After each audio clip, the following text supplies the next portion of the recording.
Jaya Jaya Shri Chaitanya Jaya Nityananda Jaya Dvaita Chandra Jaya Gaura Bhakta Vrinda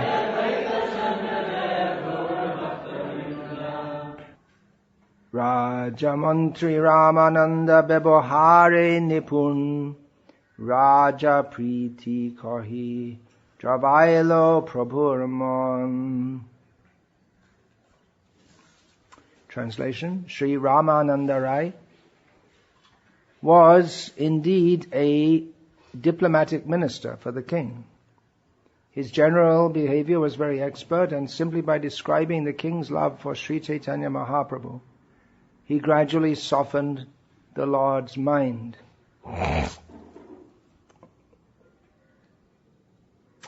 Purport: a diplomat in the material world knows how to deal with people, especially in political affairs.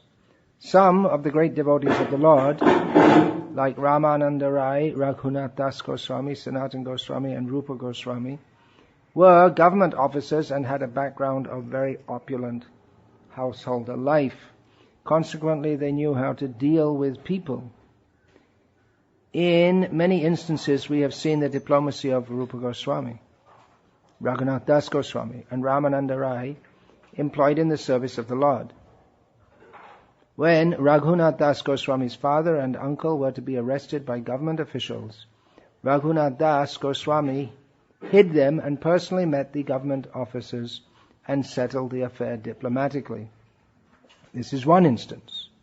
Similarly, Sanatan Goswami, after resigning his ministership, was thrown in jail. And he bribed the attendant of the jail so he could leave the clutches of the Nawab and live with Sri Chaitanya Mahaprabhu.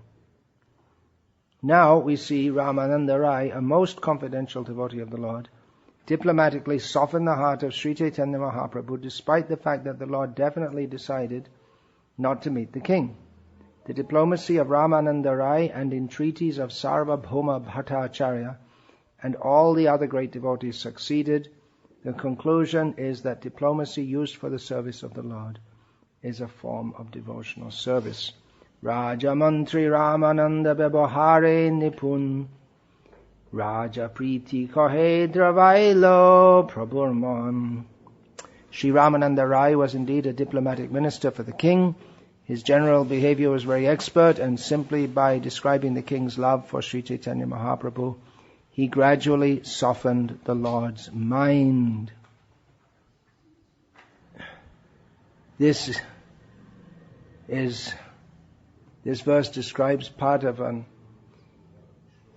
incident in the unlimited pastimes of Sri Chaitanya Mahaprabhu. Those who have studied Sri Chaitanya Charitamrita will be familiar with this.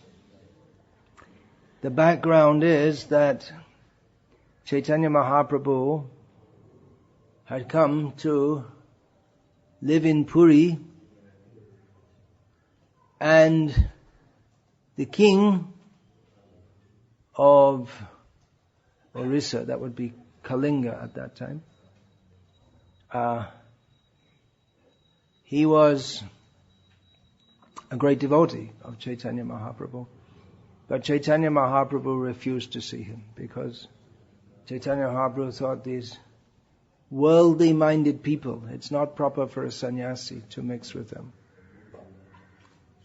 Ha hanta hanta veshabhakshanatobhya sadhu. He said that to associate with such a worldly minded person, Niskinchananam bhagavat bhakti bhajanon mukhasya parang parang jigimesha.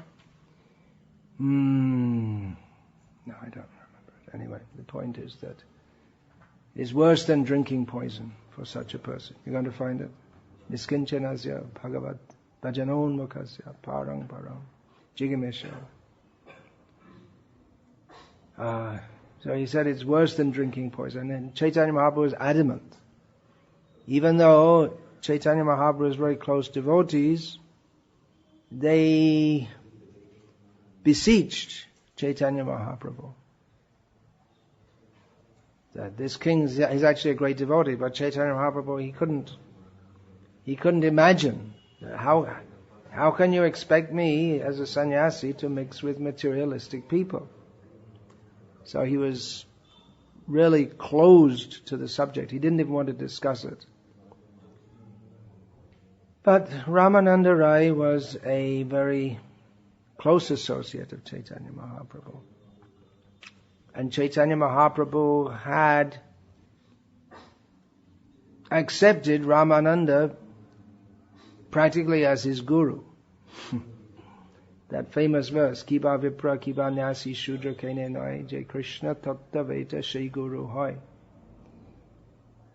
That it doesn't matter whether one is a Brahmana, sannyasi, or Shudra, one who knows the science of Krishna can be a guru. So Chaitanya Mahaprabhu said this in relation to Ramananda, who was officially from the Shudra caste, in relation to Ramananda instructing him, Chaitanya Mahaprabhu. Did you find that? Niskinchanasya bhagavad bhajanonmukasya parang parang jigamisha bhavasagara.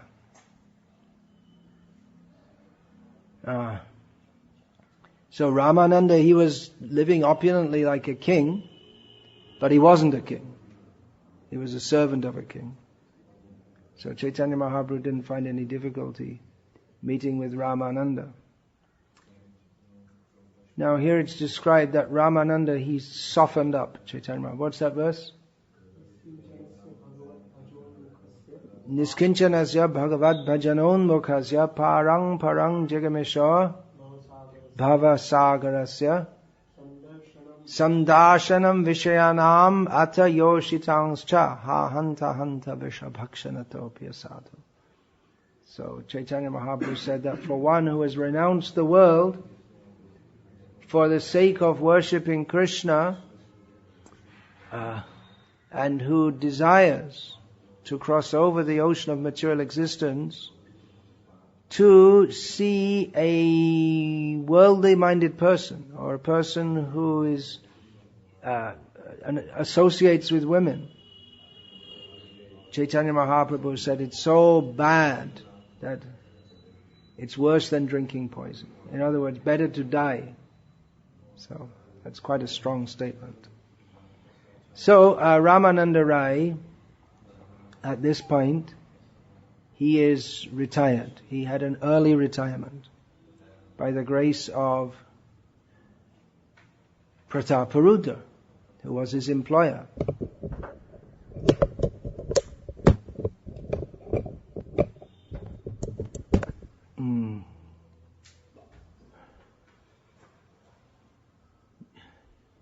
When Prataparudra heard that Ramananda wanted to retire so that he could just be with Chaitanya Mahaprabhu as his whole life's engagement, Prataparudra, even though Ramananda had a very responsible job governing the whole of his southern part of his kingdom, large extent, which was down to the much of what is now called Simandra, this down to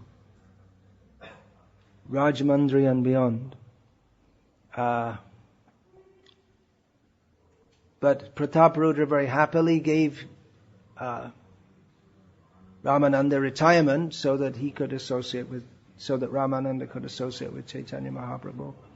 And he gave him a full pension for his whole life, which means that he gave him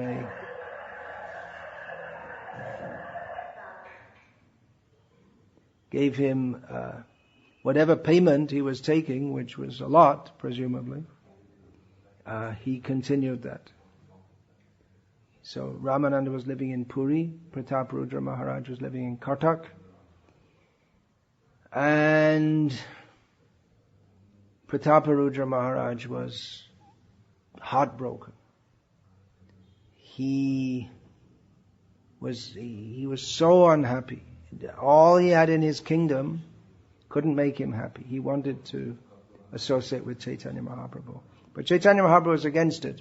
So Ramananda and other devotees, especially who has mentioned Ramananda, spoke here. he's speaking to Chaitanya Mahaprabhu. He's not asking Chaitanya Mahaprabhu that you should meet Prataparudra Maharaj, but he's just describing how much the king genuinely loves you. So in this way, he's gradually preparing Chaitanya Mahaprabhu to accept Prataparudra. Because after all, Chaitanya Mahaprabhu had taken the position of taking spiritual guidance from Ramananda. So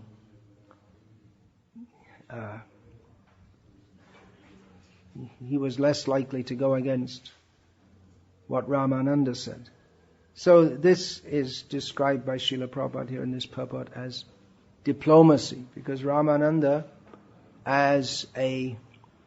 he was the governor of the southern part of Prataparudra's kingdom. So a governor, he has to govern. You can't just all the time govern by order. Do this, do that, do something else. But you have to know how to deal with people. So, in other words, to be diplomatic. Srila Prabhupada writes here that Ramananda, Raghunath Das, Sanatana Goswami, Rupa Goswami, they knew how to deal with people. We hear a lot nowadays about dealing with people in a pleasing or just basically human manner. But here, Srila Prabhupada refers to dealing with people diplomatically. That means how to get what you want and make the person who does it feel pleased to do it. You can order someone, do this. But if you get them to voluntarily, if you speak with them in such a way that they feel inclined to do it, that's called diplomacy. So politicians, they have to be expert in this. Politicians, kings.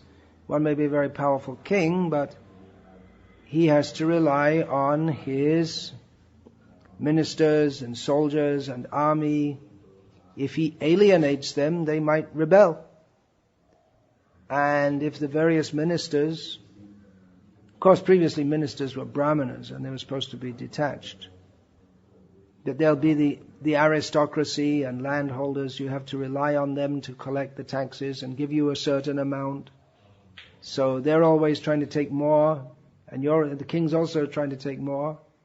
And they may, if they're not satisfied with the king, they may just gang up against him. So the king is powerful, but his power depends on the cooperation of others. So that may come by shastric rule that one should respect the king as being Naradeva, God on earth. But if he doesn't behave well with his people, then they may just rebel against him. Ravana was a good king in one sense. In Lanka, everyone was satisfied with him.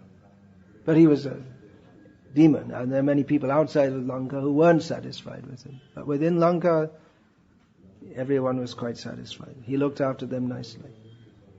Even we don't find any record of Duryodhana directly mistreating the citizens.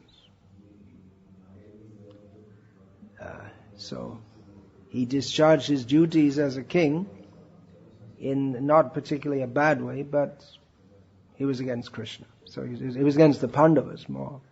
So he was a demon. So this art of diplomacy, Srila Prabhupada says, that can be used in the service of Krishna. Diplomacy is generally thought to be not a very good thing. But everyone uses it. Everyone does it. It's not that we just say, do this, do that, I don't like you. But one has to deal with people in a manner that they feel satisfied. It is.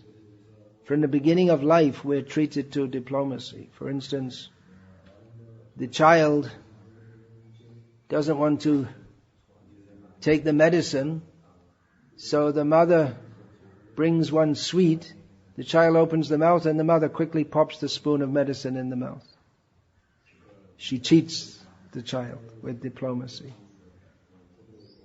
And from the beginning of life, there's a whole game going on between the child and the parents, and the child is always what the child wants and what the parents are prepared to give. So the child may know that if he screams, he'll get what he wants. So there's a game going on between the parents that they're not. If the child learns that by screaming he can get what he wants, then he'll scream, whatever. If he learns that by screaming it doesn't necessarily work, then he won't be so inclined to scream. So from the beginning of life, there's this pushing and pulling, this kind of diplomacy going on. So that can be used in the service of Krishna, and practically we have to, because there are human dealings among devotees and others. That's required. In preaching, for instance, we just don't go out and tell people, now you have to give up meat eating, gambling, intoxication, illicit sex, and chant Hare Krishna and give up all your material desires. Okay, come here, take initiation. It's not like that. We may, in the beginning, not stress. We may in some situations, but in the beginning, when people are just taking some interest, we may not stress the do-nots. We may stress the benefits, how you might like Krishna consciousness. Srila Prabhupada, his first initiates, he told them, they weren't even aware when they took initiation that they're supposed to follow all these principles. Srila Prabhupada practically tricked them into taking initiation. Afterwards they asked him, what is the meaning of initiation? Srila Prabhupada said, you have to accept the spiritual master as good as God. He didn't tell them before initiation. There are many instances of Srila Prabhupada dealing very diplomatically with devotees, and non-devotees also. There was one devotee who was living in Mayapur, and he used to play his guitar. That time they were mostly all Western devotees. And he used to argue with everyone, and no one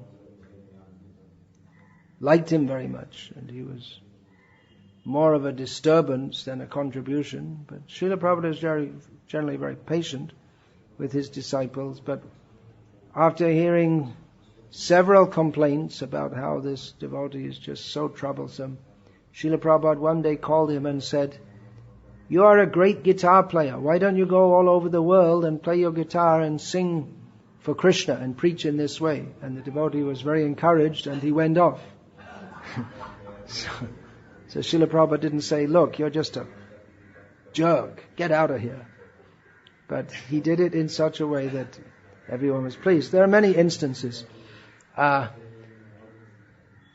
infamous Mr. Nair, who thought himself the proprietor of the land on which Sri Sri Radha Rasbihari's temple now stands in Mumbai, was very troublesome to Srila Prabhupada and to Srila Prabhupada's disciples, because his policy, he'd done it with several others, was to take a down payment for the land and then not give possession. So Srila Prabhupada's disciples had given possession, but he was trying to get them off. So this was his policy, to sell the land again and again and again, to make some clause that you can make a down payment and then you have to make the final payment within such and such a time, and he'd take the money, and then by various means, in league with various politicians, he would just make life so miserable for people that they would they'd vacate the land, and then he'd take possession, and then he'd sell it to someone else. And this was how he was making his living. It's this kind of thing goes on in India up to the present day. But Srila Prabhupada was determined to keep that land. So it's a long saga which is partially told in Srila Prabhupada Lilamrita. There's lots more which probably shouldn't be told.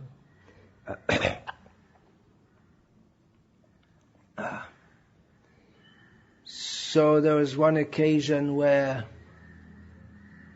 this Mr. Naya, he brought his guru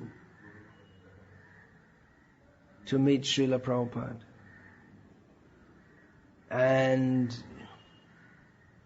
actually I think Mr. Naya had died by that time. It was Mrs. Naya who carried on the fight. So the guru came and they were talking and this guru was talking all so different way. Prabhupada couldn't talk, and as a diplomatic procedure, she had agreed to talk with Srila Prabhupada, just buying time. So then she brought her guru, who was just diverting the talk away from the business at hand.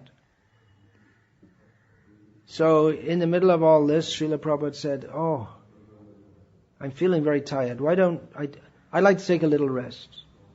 Then the guru thought, "Okay, I'll also take a little rest." So when Prabhupada saw that the guru was asleep, he called Mrs. Nair and said, "Hey, okay, let's talk." And then they signed everything, and then they woke up the guru, gave him some prasad. Thank you very much. So this is diplomacy used in the service of the Lord. That means you have some purpose in mind, but you pretend that you're doing something for a different purpose, or you don't make it clear what your purpose is. So some kind of diplomacy is inevitable in our day-to-day life. It's just part of human dealings. We don't even know that we're doing a lot of the time. But there's also another word, duplicitousness or duplicity, which can be synonymous with diplomacy, but not necessarily.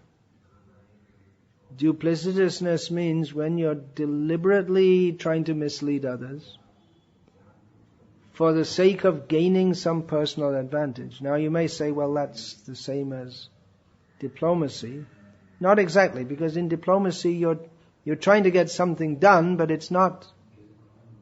It may not necessarily be for one's own advantage, as in the case of Ramananda Rai talking to Chaitanya Mahaprabhu. It was all done for the sake of Prataparudra Maharaj. You could say, well, he was indebted to Prataparudra Maharaj. But that was for bringing the devotee into the association of his worshipable Lord. So there was no personal motive. But if someone is duplicitous and they deliberately deceive others for the sake of taking personal advantage, just to cheat them, that is something very bad. When we're cheated, then we feel, oh, it's horrible. Why? Chaitanya Mahaprabhu, when eventually he accepted Prataparudra, but he didn't feel bad against Ramananda, that Ramananda has cheated me. Because Ramananda was actually bringing up the true point, gradually introducing it. Now we may say, well, was Chaitanya Mahaprabhu wrong? No, he wasn't wrong. Of course he wasn't wrong. But Chaitanya Mahaprabhu was upholding the principle of sannyas, that sannyasi is not meant to mix with worldly people. That's a stricture of the sannyas order, which is within Varnashram. But then above that is the consideration of bhakti, that the devotee should go to the Lord, serve the Lord. That's the same thing with the gopis of Vrindavan. According to Varnashram principles, they should not have mixed with Krishna, but they transcended those rules, or you could say broke those rules for the higher purpose. Now this has to be understood very carefully. It's not that the rules are not important. Chaitanya Mahaprabhu wanted to set the highest example.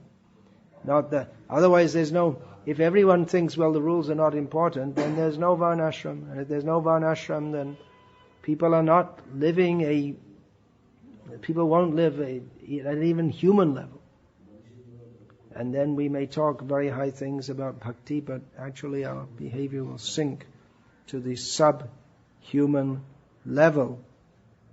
So diplomacy can be used in Krishna's service, but duplicity is not a saintly quality. Diplomacy can be used in the service of Krishna, but we should not deal with devotees in a duplicitous way. No one likes to think I'm bad or I'm wrong. Mostly people don't like to think like that. So it may be that people who are duplicitous, they justify it in their own mind that actually I'm doing this. Devotees people are supposed to be devotees who habitually behave in a duplicitous way. We see that they're not straightforward. They think that it's all for the service of Krishna, but it may be for promoting their own egoism also. Or maybe that someone's very straightforward, but actually they should be more diplomatic, because by too much straightforwardness, they behave very unnecessarily, roughly with devotees. So all these things have to be understood very carefully in our service to Krishna. How to deal with others. Everyone is an individual person. Everyone's nature and character is different.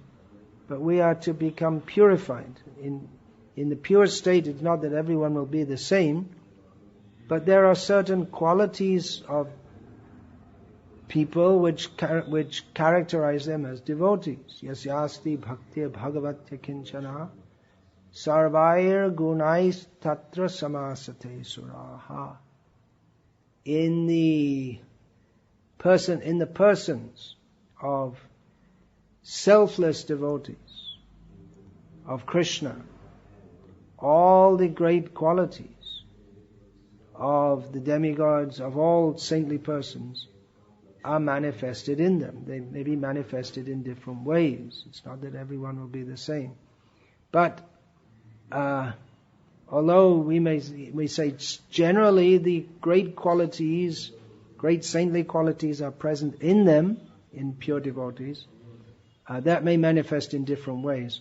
But the non-saintly or demoniac qualities, they all manifest in pure devotees in the same way. They don't manifest at all. What is their manifestation? Zero. They don't exist. Pure devotees are free from all bad qualities. So they may behave in a considered way with others, about how to induce others to act in a manner that will be beneficial for Krishna's service. But they don't behave duplicitously, that they try to mislead others so that they themselves can gain some personal advantage. Arjavam, that is one quality of a Brahmana mentioned by Bhagavan Krishna in Bhagavad Gita. Arjava means sincere, honest, straightforward, not trying to trick others for any personal gain. Now, this Chanakya Pandit, he was a Brahmana. But he knew the art of diplomacy. He said, Shatosh Shatyamate Acharat. That one should behave with cheater types, one should also behave in a cheating way. Don't behave very straightforwardly with them. Although Srila Prabhupada sometimes said that a Brahmana, he's so straightforward that he'll disclose what the enemy asks. Even if someone acts with him as an enemy, he'll be very straightforward and he won't keep any secret from them. Because a Brahmana has nothing to gain in this world. He's completely detached. So he doesn't hide anything from anyone. But on the other hand, Charnakya, he recommends that one should adopt diplomacy with duplicitous people. Don't behave with them very straightforwardly. That's not a very good idea. So I just mentioned how Srila Prabhupada, some instances of Srila Prabhupada acting in a very diplomatic way. He was very expert in worldly dealings for the sake of serving Krishna. But the basic quality of a devotee is not that he's scheming all the time how to trick people, but his basic quality is straightforwardness, innocence, childlike simplicity. We saw that in Srila Prabhupada, that he was basically a very simple and complex both. Complex, if we say someone has a complex personality, it usually means that they have, what it means if we go deep into the psychology, it means they have many different material desires which they don't reveal to others. Maybe they're not even aware of it themselves. They have many different schemes. You don't know, when they're talking to you, you don't know if they actually mean what they say or whether they're just trying to mislead you, if they have some other purpose. So with Srila Prabhupada, it wasn't like that. It was clear that he was a servant of Krishna, and he was representing Krishna in this world, and he spoke about Krishna and the teachings of Krishna. So he was very straightforward. It wasn't roundabout. Now we may adopt some kind of diplomacy or tact in preaching, and Srila Prabhupada, he did that also. But basically his message was very clear, that we have to understand we're not the body, we're eternal soul, we're suffering in this material world, life after life. We should take shelter of Krishna, go back home, go back to Godhead. So we could trust Srila Prabhupada because we knew what his message was. It was very straightforward, very clear. And he wasn't tricking us or for the sake of no exploitation.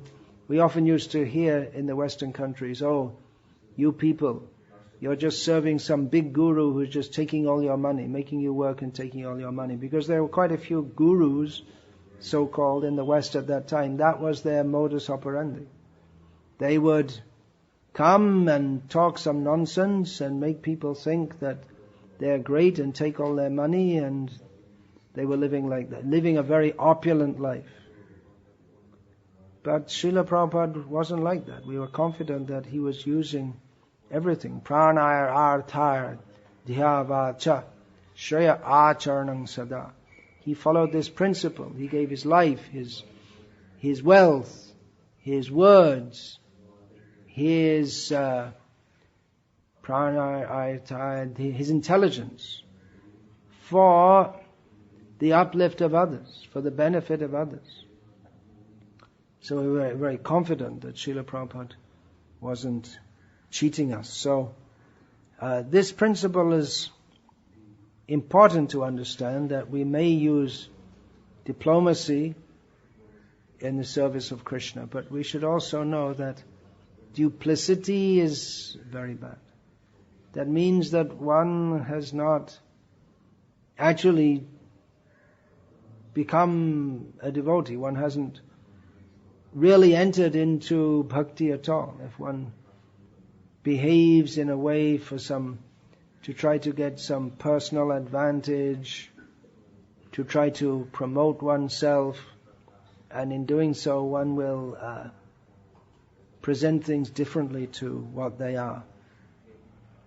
Some examples are given in this purport. Sanatana Goswami, he bribed, when he was imprisoned, he bribed the jail keeper and got released. Raghunath Das Goswami, that example is given. His father and uncle got into some dispute with the tax collector. So he advised his father and uncle, you run away, I'll look after this. So the tax collector, he imprisoned Raghunath Das, and he wanted to torture him, but to get the money. But Raghunath behaved with that tax collector in such a manner, saying that, well, actually, you're just like my father, and my father and my uncle, they're just like your brothers. So sometimes brothers fight. So why don't you all just come together and work it out? So he arranged a meeting, and everything was sorted out. Like this. So he's very diplomatic in that regard.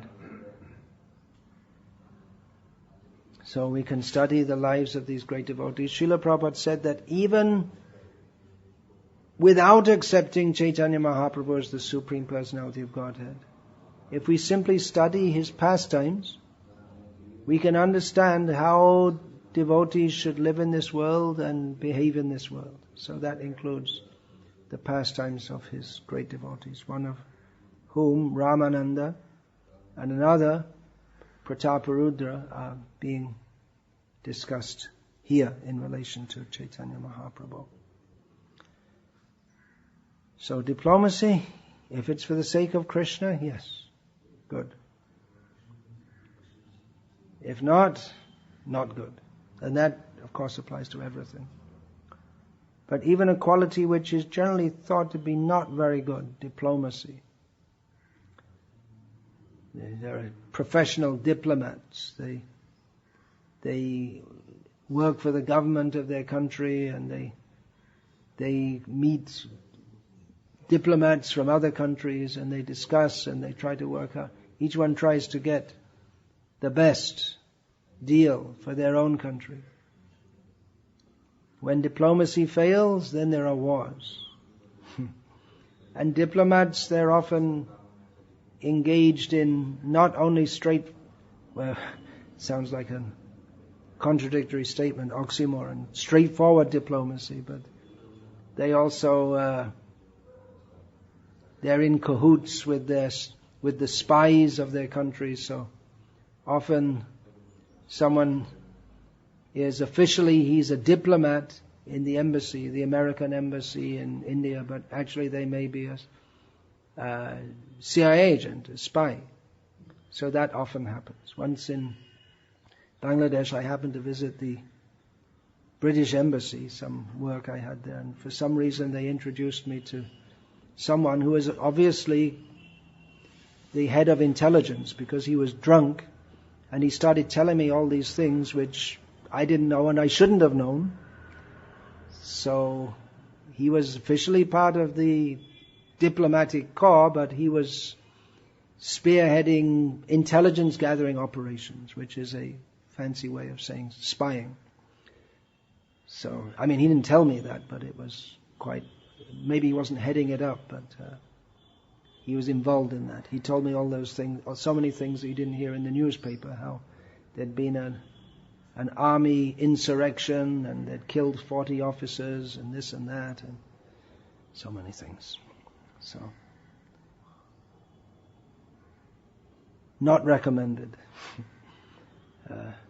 Not a very good profession in this modern world. Is there any good profession? Live simply, chant Hare Krishna.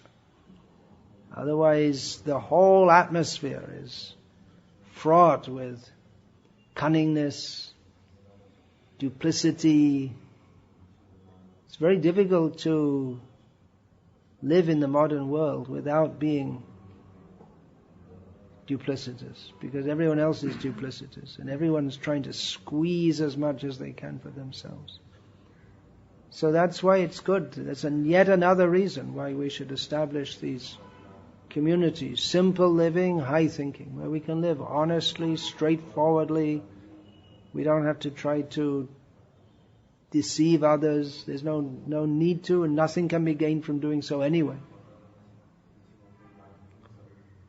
What are you going to fight over? Potatoes?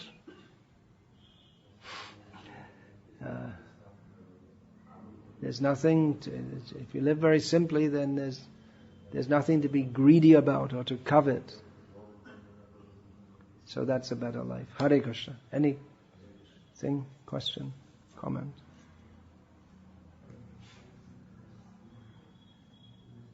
If there is some circumstance that you don't know how to react, diplomatic or straightforward. If you don't know how to react, straightforwardly or not straightforwardly, diplomatically. Yeah, so what do you have to do then? What to do in such a case? Well, you could leave it to someone else to deal with the issue, or generally if you're not sure, then the general advice is to be cautious. But sometimes caution is not a good policy also. Sometimes strong action is required. Just like now Russia they send their troops into Ukraine. It was just, they didn't talk. They didn't go to diplomacy. They just sent their troops in. So they could have talked, but in the meantime, this is politics. I'm not talking one side or the other, but they talking, but in the meantime, they're territorial. It's practically an attack on their traditional territory. So they just went in. It may be the beginning of World War III. We don't know, but we'll see. If they just went on, if they wanted to talk, then in the meantime their enemies have come close to the door. So they took that action. And now if they talk, they're in a position of strength to speak from. This is politics. Diplomacy. I remember one devotee told me that it's like life in ISKCON. He gave